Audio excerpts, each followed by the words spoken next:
once we had this little, like, 'cause I love animals as well, and I got a frog, and I brought a frog into the school class once, and just let it out without telling anybody. And next thing, all the girls, of course, ah! And so that was me.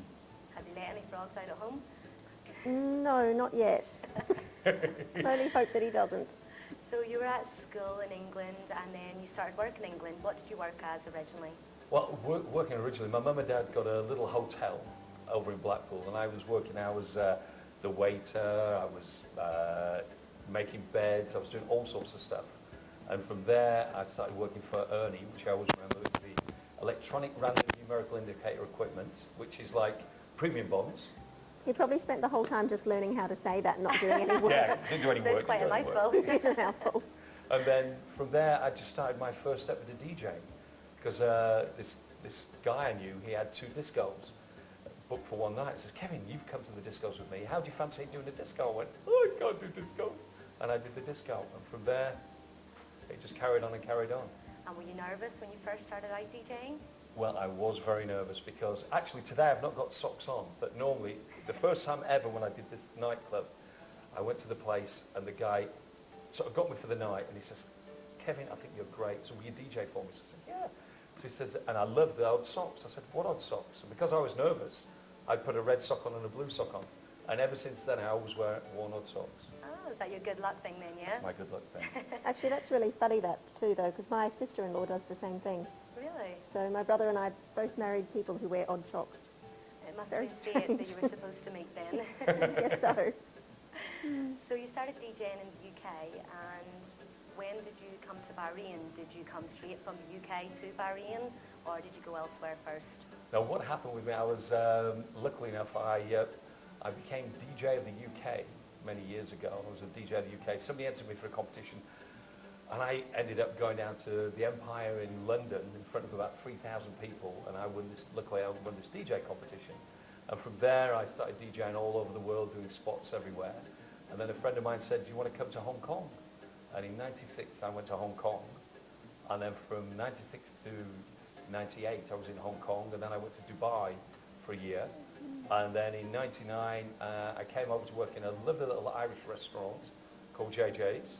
And I worked there from '99 over here in Bahrain. And how did you hear about Bahrain?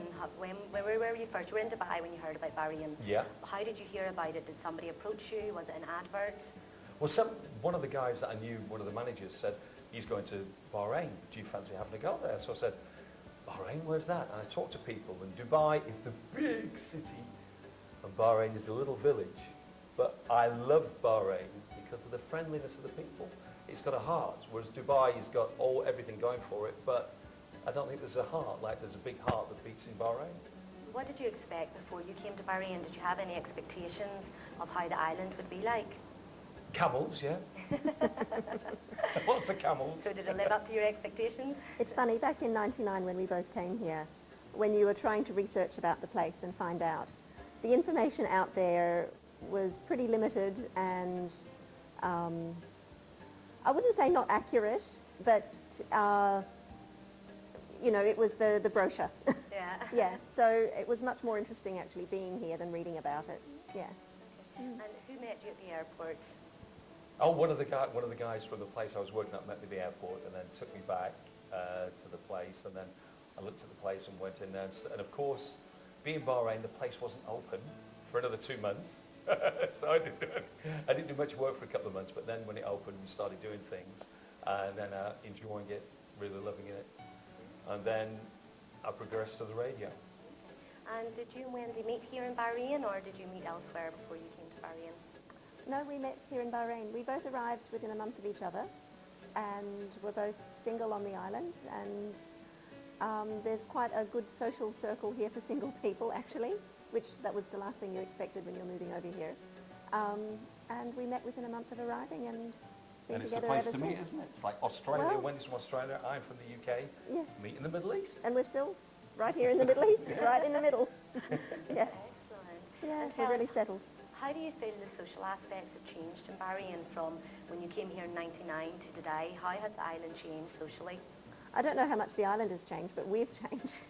That's it, we've changed, yeah, because before when we'd be going out quite a lot, but now Well, Hannah came along for starters. Yeah, when Hannah came along, our daughter came along, and then now we just go about going around the place, meeting different people. That's what we But like I think the there social life. really is a lot, you know, there was 3 or 4 places to go back then that you would go to.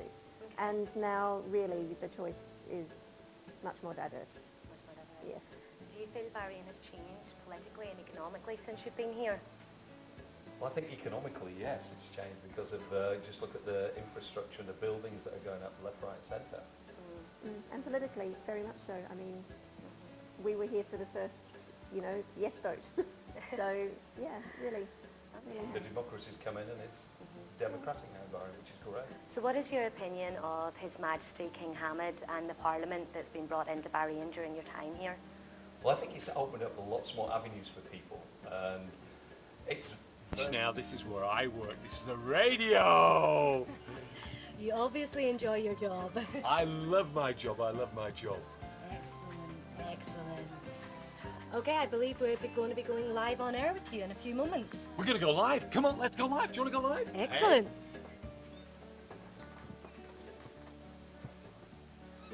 Hey, guess what? We are live on Radio Bahrain 96.5 FM, going out to millions and millions of people from around the world, and I have got the lovely, the beautiful Angel with me.